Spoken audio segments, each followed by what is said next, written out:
Hey everyone, it's Michael Fair from BIT here. Welcome to another episode of Talking with Tech Leaders. Today I'm joined with Neil Burnett, the Chief Technology Officer of Arria NLG, a company that specialises in natural language generation, or the process of transforming data into human readable text. Part 1 we go through his career to date. We talk about the industry in NLG, what natural language generation is, how it works, some examples of real-world applications, some of the challenges and limitations of it.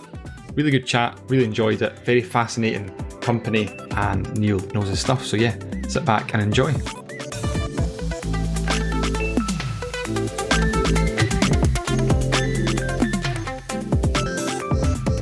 So welcome to the podcast, Neil.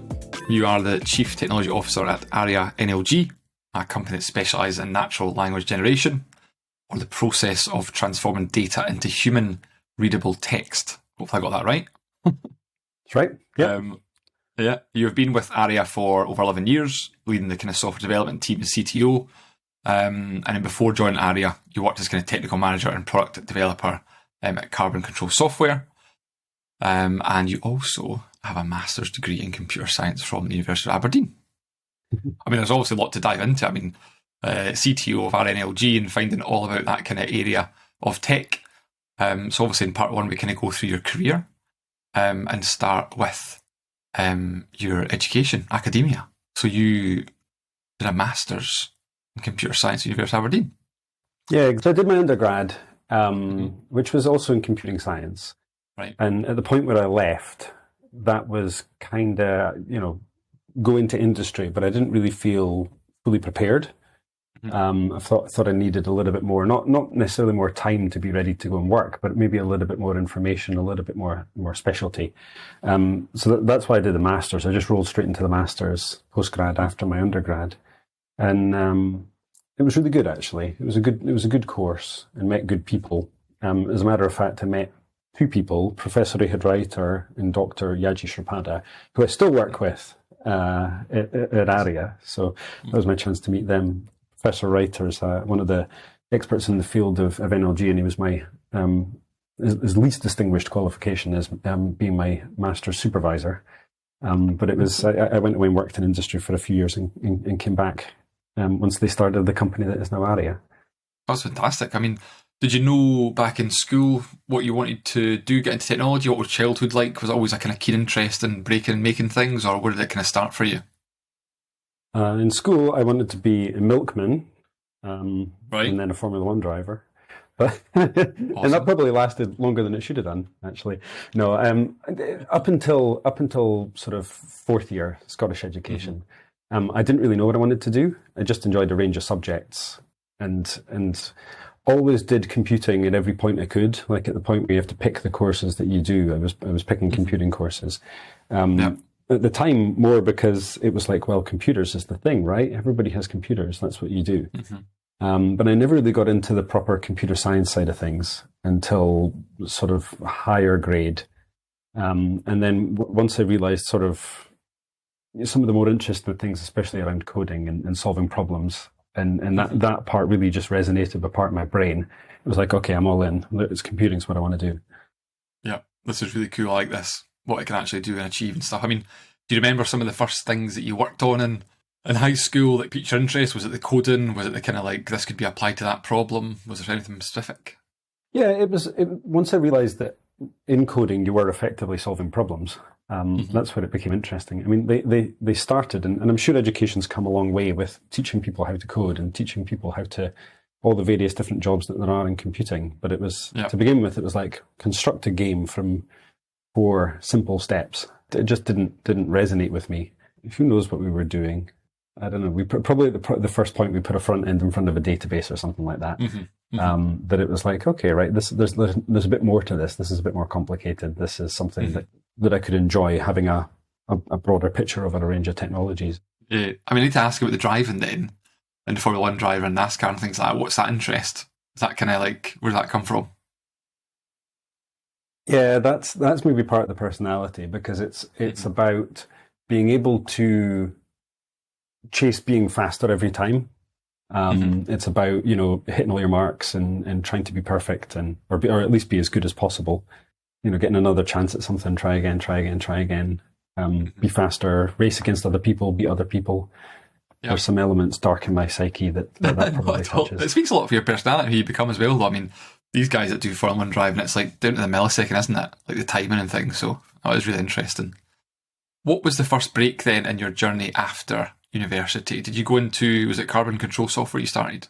Yeah, I finished the Masters on the Friday, let's say. So submitted our final project, and that was it. A friend invited me to play football on Saturday, which I hadn't done for a while, so it was terrible and exhausted. And on Sunday, a friend called me up and said, "I've got a job. You interested?" I said, "Yeah," and started on Monday. So I had a very short weekend That's awesome. between finishing university and starting at work. That was pretty good actually, because then I wasn't out of work for a long time searching around, and then you start working with somebody that you know and you trust, and that was a big help, get me started. That company was producing power management software, so you would sort of install a little client on your computer, and it would shut off your computer when it's not in use, a lot more aggressively in a better sort of way. But it would also report on the energy usage and the energy savings, which was companies would use as part of their sort of, you might call ESG reporting these days. So it was pretty interesting. I started off working on the reporting side and even started building a social media platform for people, logging in and telling people how much emissions they'd been saving. We were massively successful, right? I mean, which was a young company, and I was pretty inexperienced at that point. But I think that first job, it's pretty good to have that.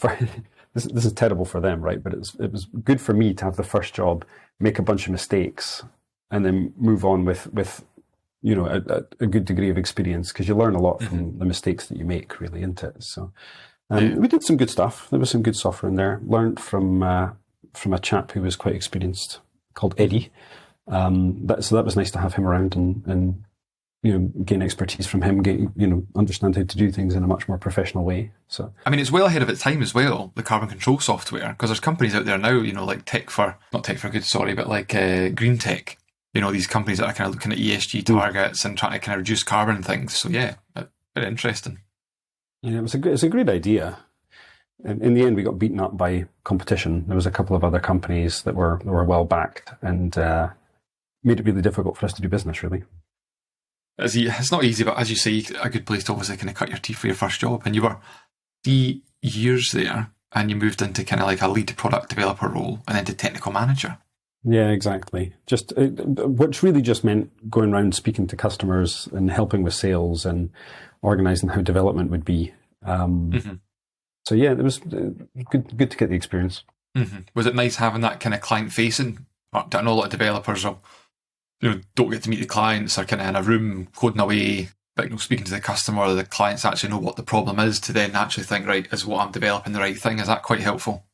Yeah, massively, actually. I think it was good. It's good for me personally to kind of be forced to go out there. We were literally driving around in a car, meeting people at that point. So it was good for me to be out of the comfort zone and speaking to people. And it's good for the product to see what people who are using it really think. No, totally. And then you moved on to data to text. That's right. Yeah, data to text later became Arria, but it was aforementioned Professor Ehud Reiter, who had, I think his name was on the job advert that I found at the time when I was ready to leave, and it was going in there as, I think my title was probably just software engineer or software developer, but it wasn't any kind of management position, but it was pretty junior. Started working on a project for the Met Office doing weather forecasting, which was a really interesting thing because we were doing spot location forecasts. So the forecasters generate a lot of data, but they can only write so many forecasts. So we would use the technology to massively generate hyper-localized weather forecasts. Pretty interesting use case. So I assume that all these devices that are out there capturing data, and then it's been forecasted, and there's predictive models being used to actually think, right, what is the data telling us? This is then converting all of that into text for these people to kind of read out. Exactly. We were on the website as well, the text that went out on the website. So you could go to your own little location. I live in Banchory, which is a town of 8,000 people. We had a location-specific forecast, and the next village over had a slightly different location-specific forecast. The data is all generated by, and this is going back 10 years. So they had, I think it was the fastest or the second fastest computer in the UK at the time that was generating stuff. And we got a tour, and I got told off for touching it. It's like, just wanted to touch the computer, It's just a strange compulsion that I had. But that was basically taking all the weather data and all the predictive models that they had, really advanced stuff, crunching numbers so that you had data. You basically had a weather grid of how the weather would be at kilometer resolution. And we would take that, analyze it, and generate forecast. Yeah, but I mean, it sounds really good to know, like, specific, because it's just Stirling, where I am, or Edinburgh. You're kind of looking at citywide, but like you say, if you can get it, like, niche into a town or an area, it's going to be much more exact and actually useful to know if you're taking a brolly or not. Yeah, exactly. There are quirks between villages, just the geography, and that's one of the interesting things through Arria is that we are effectively building expert systems because you're sort of analyzing data and describing what's happening in narratives. So through the course of my career to this point, working with clients, working with customers, you do pick up a bit of subject matter expertise. So I could never go into any level of detail around weather, but it was just fascinating to be with the Met Office, see what they were doing, learn a little bit about how the process works, right?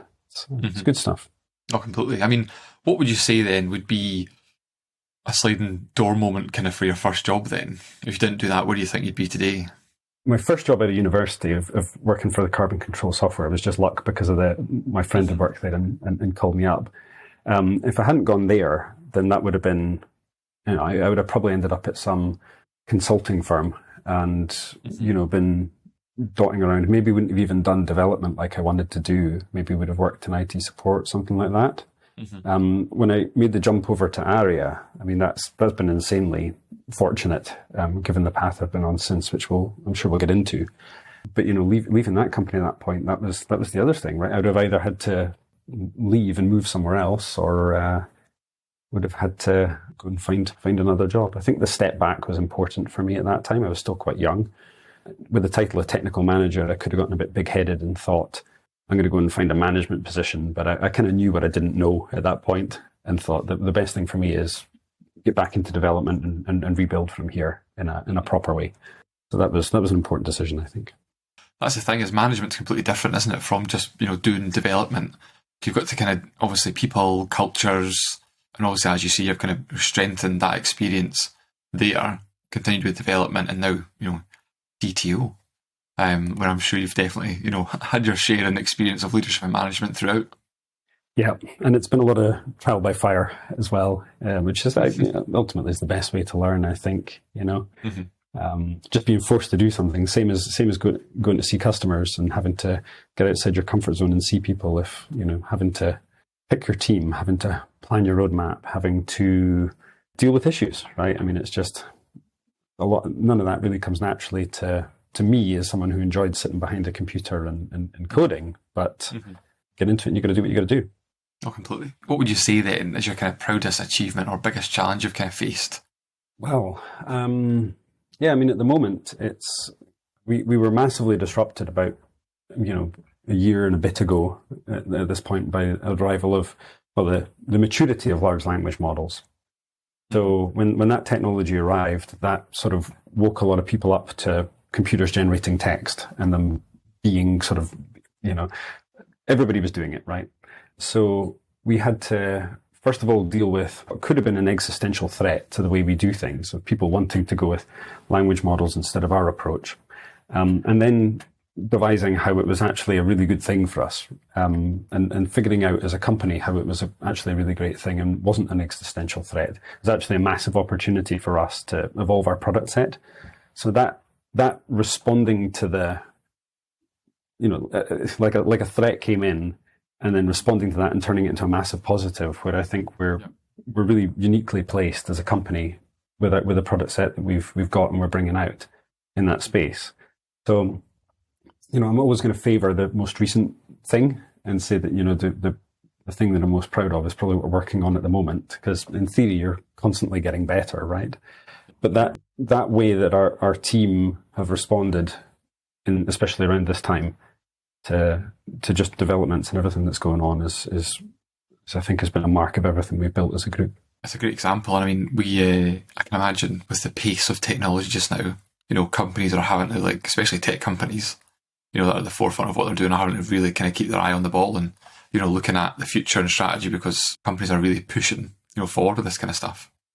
Yeah, absolutely. It's a new emerging technology, but there have been lots of new emerging technologies, but it's such a massive capability leap that everybody has to pay attention to it. Whether you're a tech company building tech product, you've got to integrate it, or if you're a CEO or a CFO, you've got to tell your company to go and research it and look into it. And there's a lot of information been thrown out there about it really, really quickly, and hard to decide what's good and what's bad info. And yeah, it's a chaotic time, but it's how we've piloted ourselves through that's been really, really good, I think. Not easy to do, yeah, completely. You've obviously started with, data to text. You moved from software developer through the ranks to now Chief Technology Officer, CTO. Yeah, it was an interesting road. I mean, I've been through... When I joined, there was only 4 or 5 of us, and we were in an office where the only way to escape a fire in the corridor was to jump out the 3rd floor window and hope for the best. So not only have the company has grown, but I think for me personally growing, and as I said before, it's kind of trial by fire in a lot of situations of just being put into a situation having to succeed. So my path from developer to CTO was I never sat down or joined the company and thought one day I'm going to be the CTO of this company, or that I aspire to be a CTO. Like, I wanted my career to develop, but I suppose I was more interested in the technical problems, really. So as the company grew, we were bringing people in, starting to get involved in recruitment, starting to get involved in team leadership. After a few years, I was in charge of the core technology. So this was, we were kind of, might consider it sort of R&D, but certainly development of the platform or the core parts of the technology. Got the opportunity in 2015 to move to Australia, to Sydney, to awesome. Work closely with the guy that was our CTO at that point. He's also a Scottish guy, and he's actually from Hamilton. So, and also an expert in the field of NLG, right? Dr. Robert Dale. So that was quite disruptive for me. Just, as a general, lead in the technology field, but being taken away from the team that I was working with, having to go and form a new team. We were growing a new dev team in Australia. So hiring them completely from scratch, figuring out how that stuff was going to work, at least with somebody that I did and do massively respect. So we had a nice little team there, I think, going to get all that off the ground. And at the point where we had to decide to come back from Australia to be with the family, that's what I took over as head of software development. Just because we had a good rapport, and having the 2 offices working together was to have me sort of more formalized with a more senior title. And then when he moved on, I just sort of almost fell into CTO as being like, well, you're the most experienced person here. But at that point, I was kind of faced with I could have been an interim CTO for the company, and we could have just held on until we were bringing in additional tech talent or something like that. And initially, that's probably what I thought it was going to be. But I said, well, I'm in the position, I've got to do my best in this position right now. It's an opportunity to be put into the CTO position, so I better start behaving like one. So, still managing the people, but also trying to push forward the tech. And, we have a really good company. We have a lot of people with important skills, and important skills not just in tech, but in sales and marketing and pre-sales and everything else. So we've got a nice rounded group that I think I fit into. But just being sort of thrust into that position and saying, well, I got to learn what I don't know. I got to develop skills that I don't have. And fortunately, over the past 6 years, I've had the freedom to maybe make a few mistakes at this company and just be where we are now. And I think as a company, we're installing our software into banks and pharmaceuticals and insurance companies, which is I think is a mark of a really good tech company. So we have a lot to be proud of through all that step. But it takes more than just one smart guy. It takes a whole company together to get there, and a lot of good people working with you and supporting you and sort of letting you, as somebody who just went from dev to CTO, to make a lot of mistakes, and just know that your heart's in the right place, and you make things better, and you learn what you don't know. Is there anything you found kind of useful or anything you kind of changed in the way that you operated in the company? Was it trying to take more of a step back, being less hands-on? Because a CTO role, I mean, it's obviously a very holistic view of the company. You need to look at strategy and stuff like that. So was there any mentors, anything like that you got involved with, or?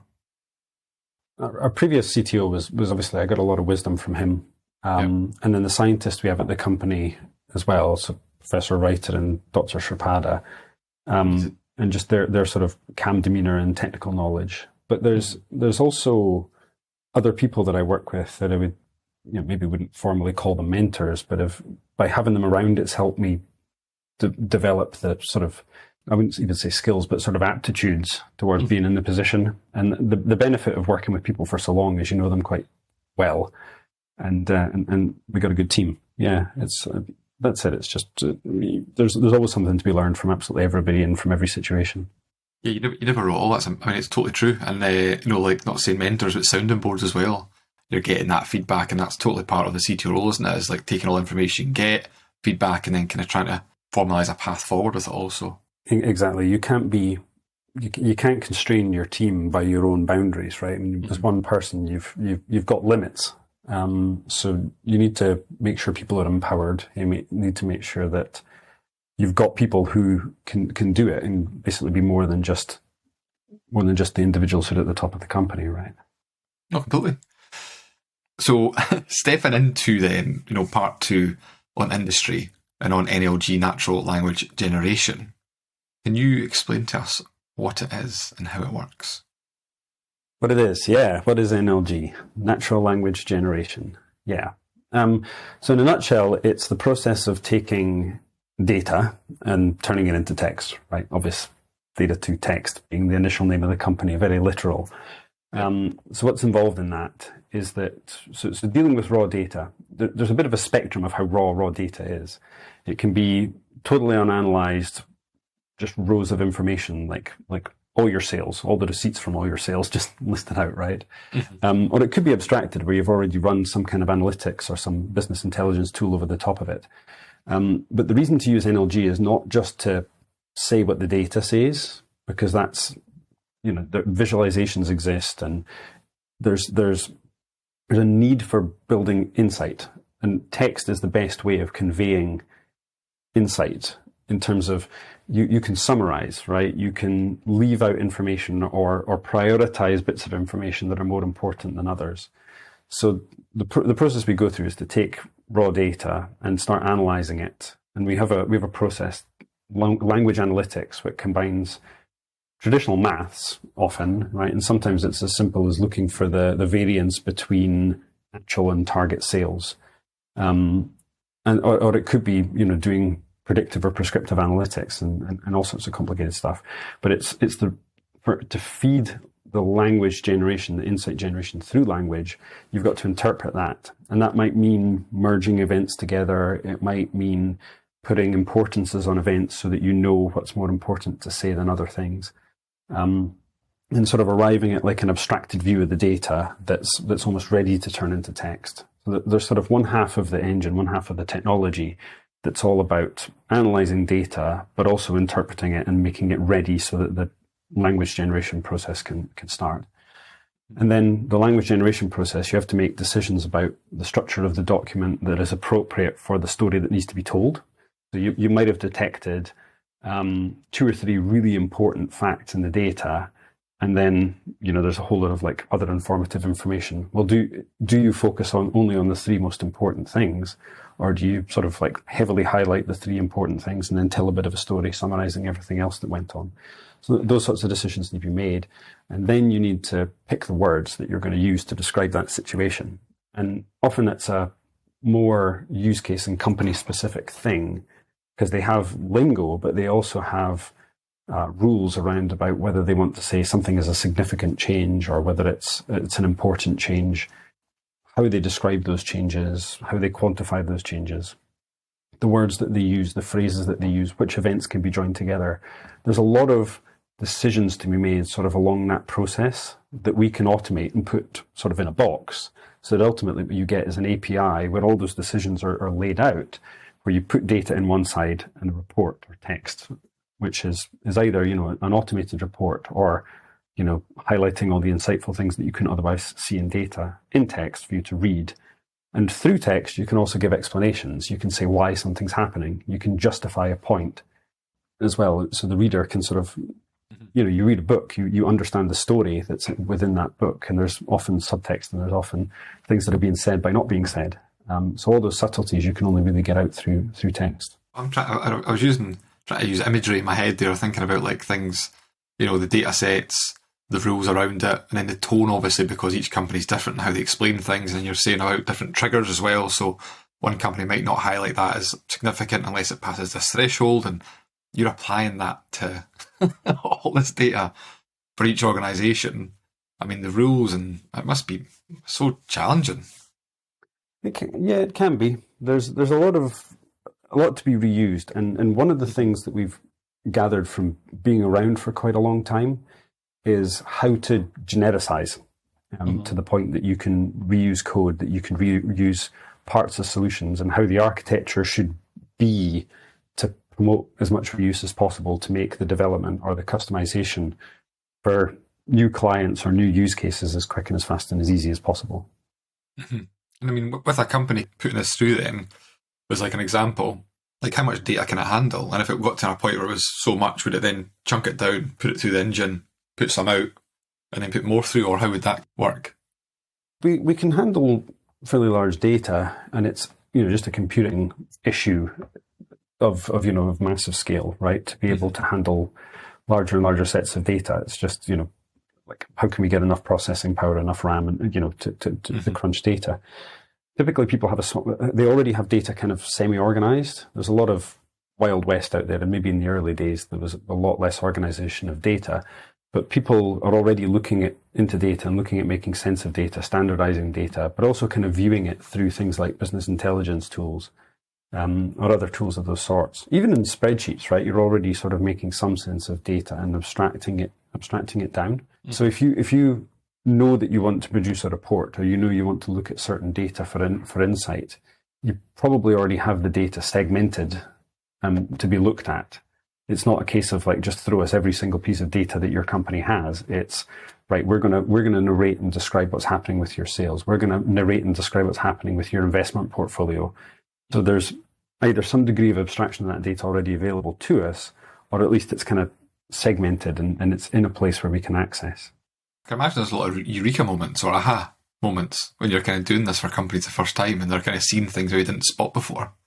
Yeah, that's what we're aiming for. That's the important thing. I mean, some people just want, there's different ways of using the technology or different reasons for using the technology. Some people want reports automated, and that can be just for compliance or because that's a service you have to provide to your customers to be able to tell them what's going on. But even in that sort of approach, there still can be eureka moments. There can still be things that you've never seen before. Mm-hmm. Or you're just looking at it and digging into data, and you maybe you have a hierarchy of data that there was a use case we worked on quite a while ago, and it was the company was selling adverts and advertising space on websites. The data is almost organized in a hierarchy where you drill down, where you say, okay, there's this campaign where we put fluffy bunnies out, and one campaign where we put people with red eyes looking scary. It's the sweet and sour tactics.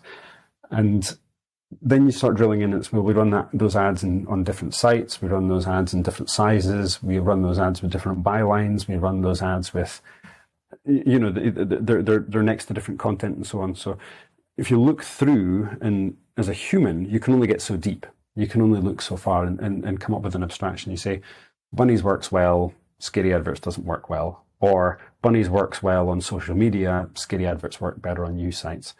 But with the technology, you can really drill in, right? Because it's an automated process. So you can go all the way down and say, well, that big advert works really well on news sites if it's the fluffy bunny one, or that this other advert works well in this very specific use case. So you don't just cancel the whole ad, because it does actually generate a lot of click-throughs in certain areas. And there's a lot of that sort of stuff that you just not manage to get through as much of the being able to dig as deep as a human, that when you set a computer at the job, you can find stuff out.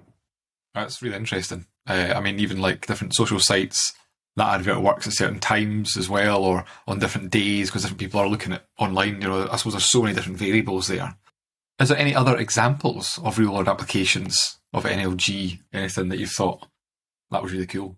Yeah, absolutely. We're starting to focus on particular domains, because then we're seeing more and more reuse. And the plan is to largely solve a domain, move on to the next domain, largely solve a domain, move on to the next domain. So we're getting a lot of use around financial services, as well as at pharmas and corporate finance, you might say, like reporting for the CFO. Mm-hmm. And this is a really good place to use the technology. There's a lot of report automation in these areas and sending information to people. There's also a lot of data, and a lot of data that can be mined for insights.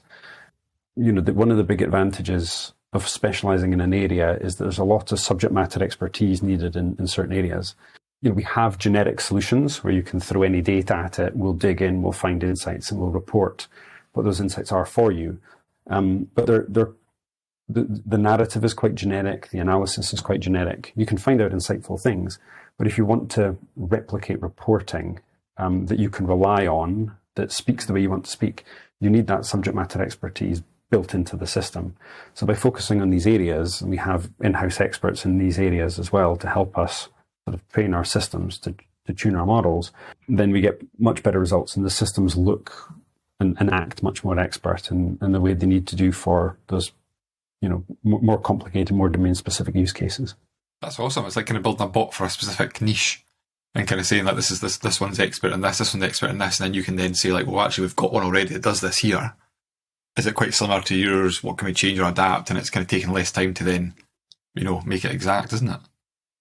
Exactly. So you've hit the nail on the head, because once we've built it, once we've got a box, it's there, and it can be reused, and it can be reused, and it can be reused. We don't need to do anything. We just need to put new data through it, right? Or deploy it for a specific customer. But the technology and the tooling we've built around it also makes it easy to make edits.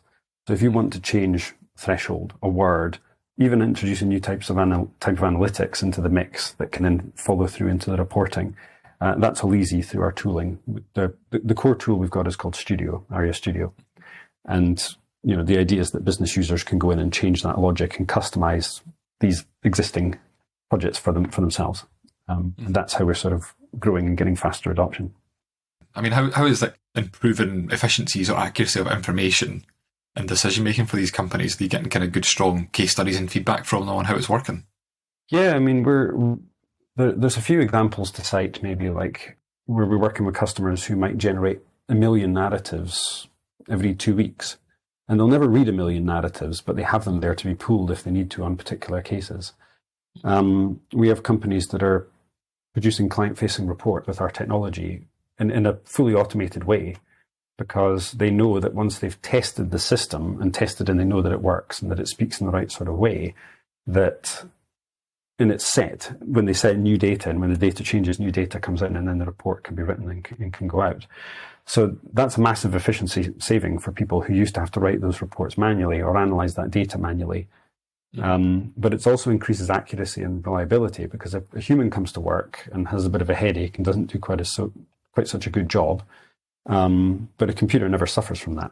Maybe it suffers from a little bit of slowdown because there's a lot of traffic, but at the end of the day, the quality can be relied on to be exactly the same every single time. I know, I'm just thinking about all our jobs in the future now. It's the computer slow take over, but no, it's definitely a massive benefit to organisations, like you say, and it's just there, it's built in. You just put the data through it, and if they've got needing that insight, it's always there. Is there any kind of challenges or limitations of NLG? Is there anything you're kind of addressing just now, or you have in the past? Well, it's quite a good segue into talking, because we couldn't talk about computers generating text without talking about large language models, LLMs.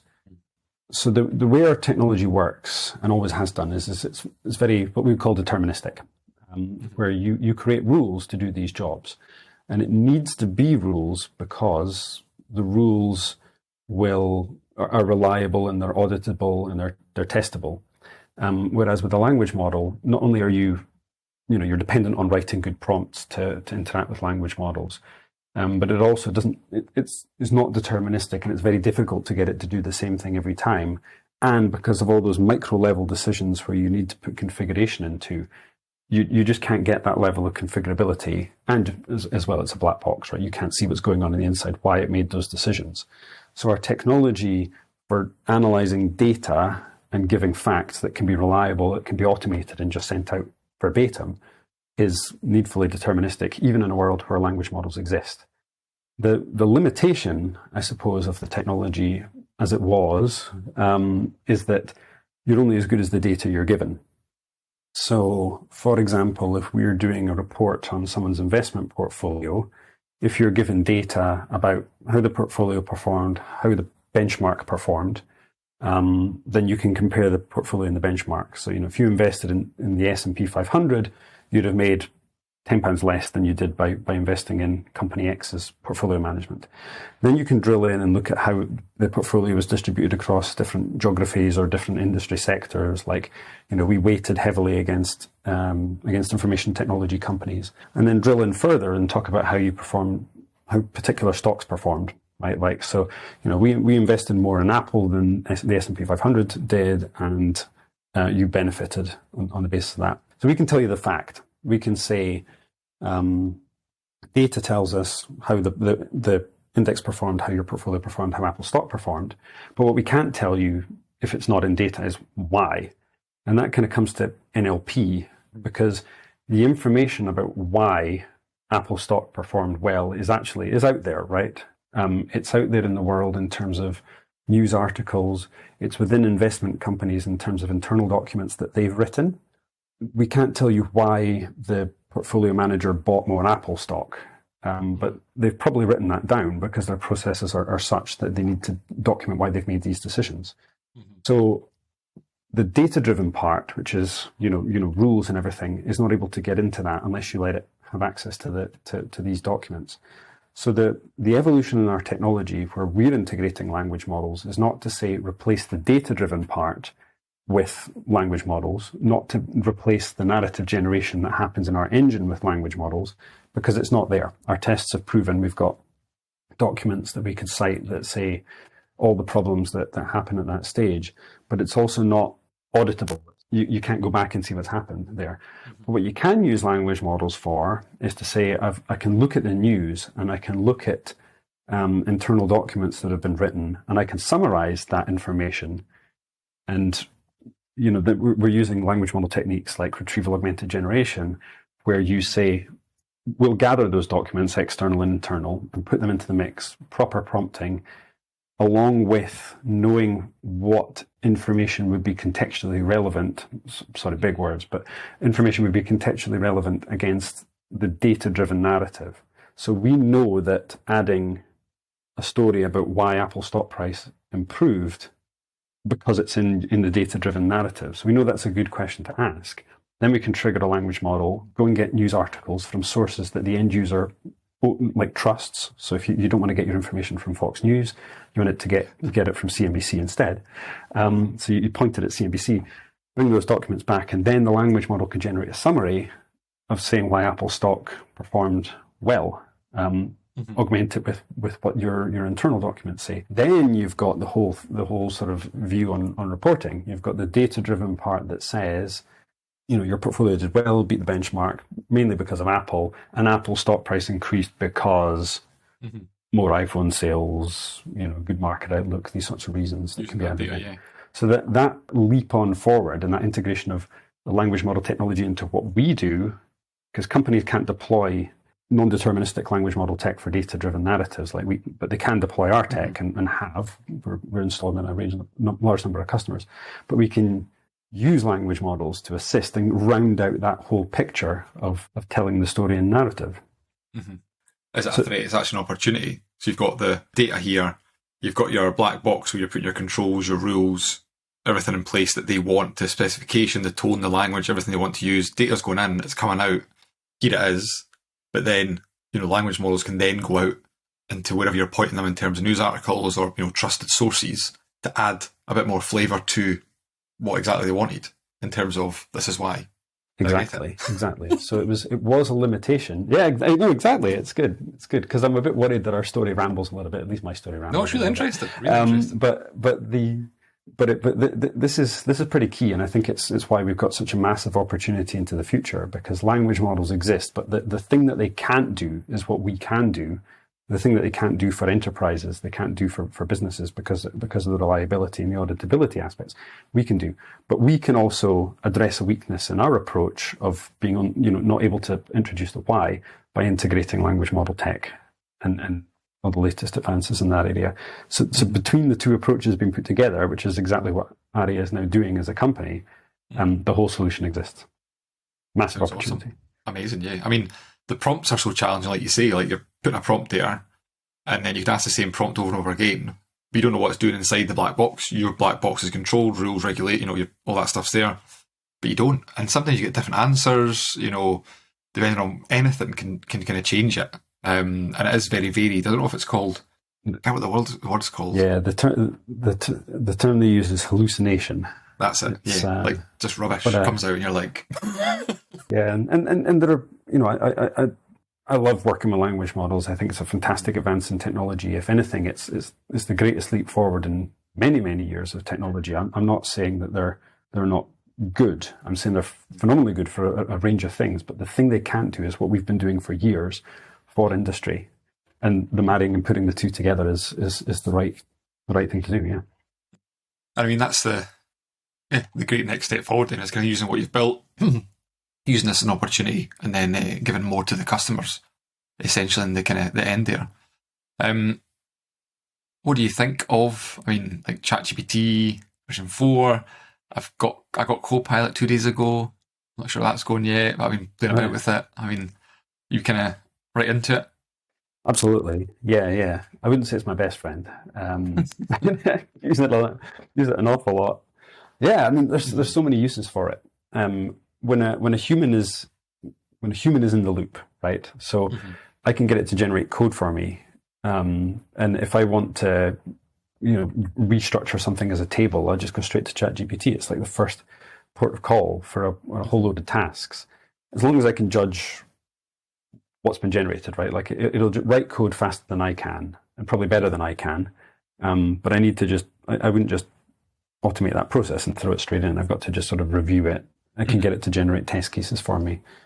I use it to write bedtime stories for the kids sometimes, get it to solve arguments, get it to explain concepts to the children, right? Like, there are just so many things you can use ChatGPT language models for, right? Big fan of Anthropic Claude model as well. It's very good at writing. Space is emerging, like different models and different technologies are good at different things. But it's just such an accelerator for productivity if you're using it. It really is. Completely. I mean, what's that? Sorry, Anthropic cloud model. Oh yeah. Claude. They call it Claude. Yeah, it's a rival to OpenAI. They've had a bit of investment from some of the non-Microsoft giants. Amazon, I think Google put some money in there as well. Do you think there is a true AI yet? They've kind of hidden away, locked out? Well, we'll see. I mean, there's a lot of, maybe we're into conspiracy theories, but there's a lot of talk right now about GPT-4 becoming a little bit worse, becoming a little bit lazier.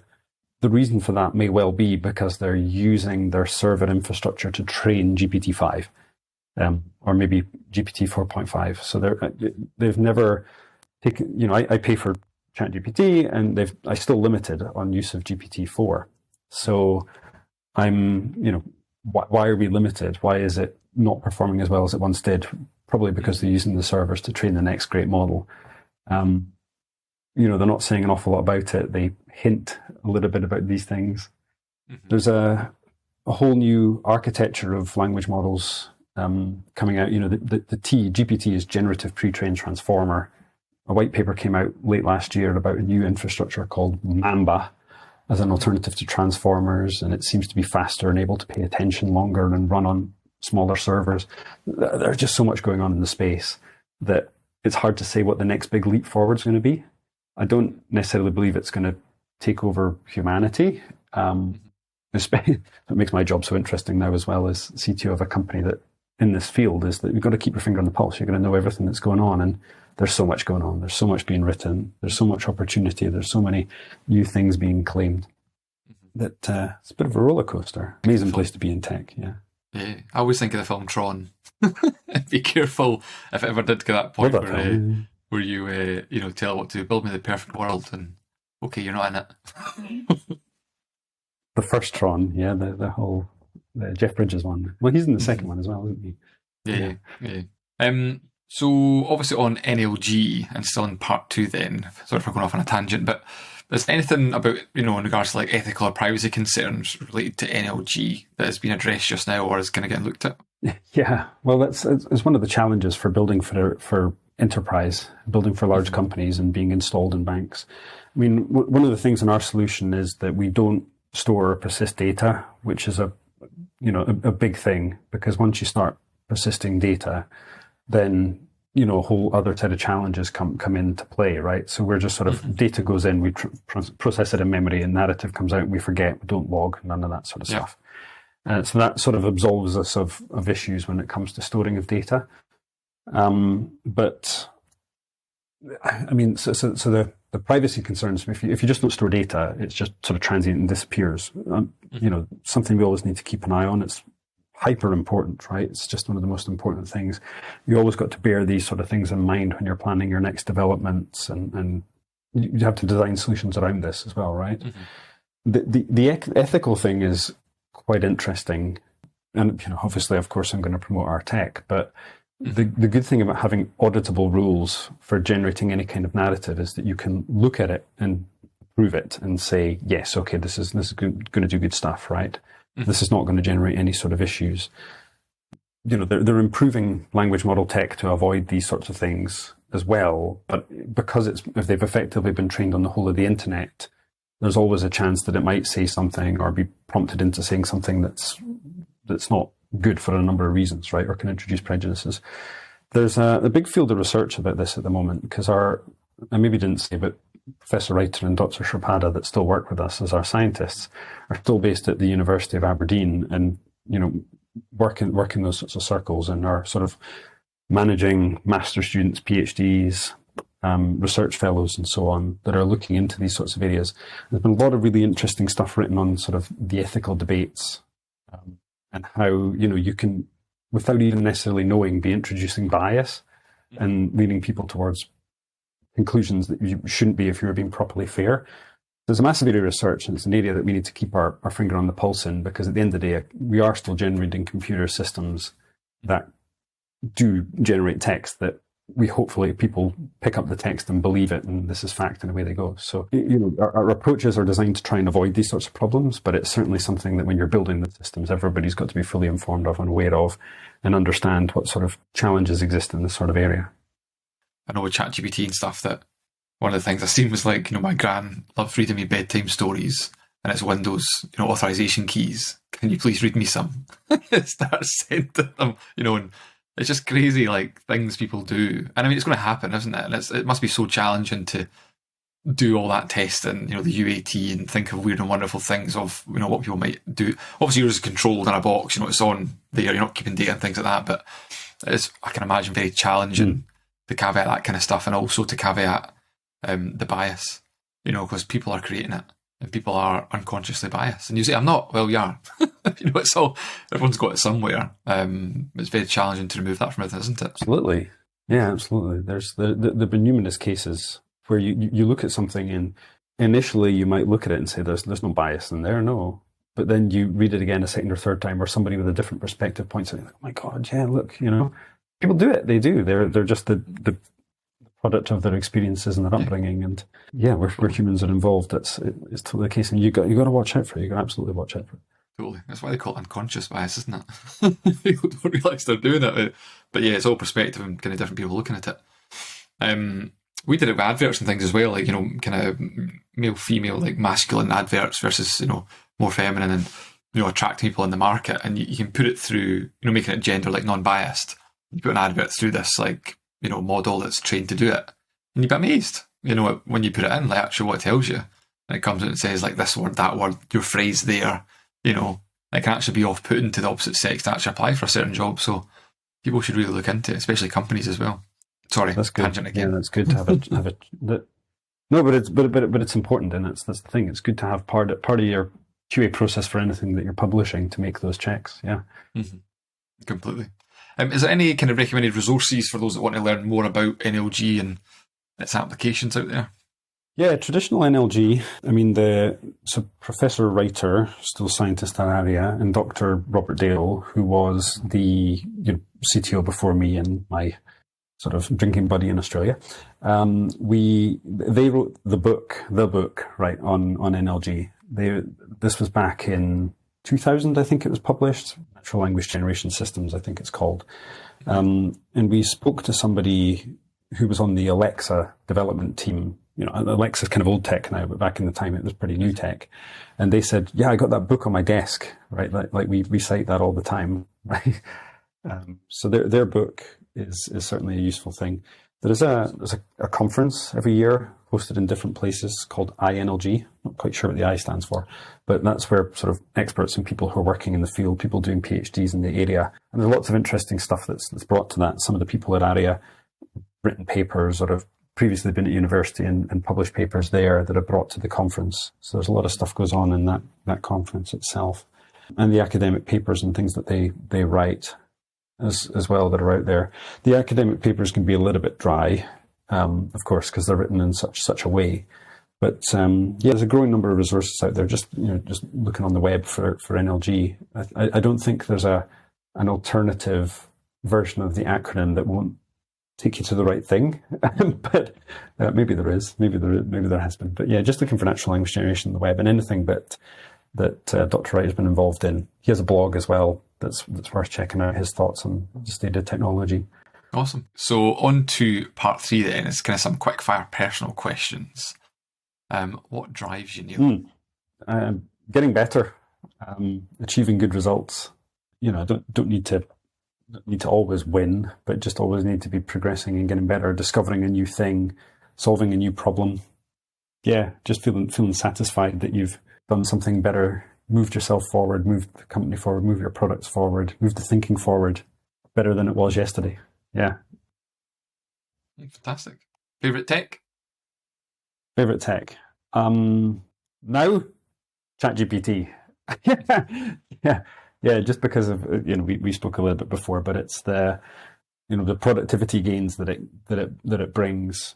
Knowing how to work with it, it's not a solution to every single problem, but the benefits it's brought me in my life, just being more productive, has been massive. It's been a game changer. I completely agree with that. Yeah. How do you relax after work? Well, I don't really, because I got 2 kids.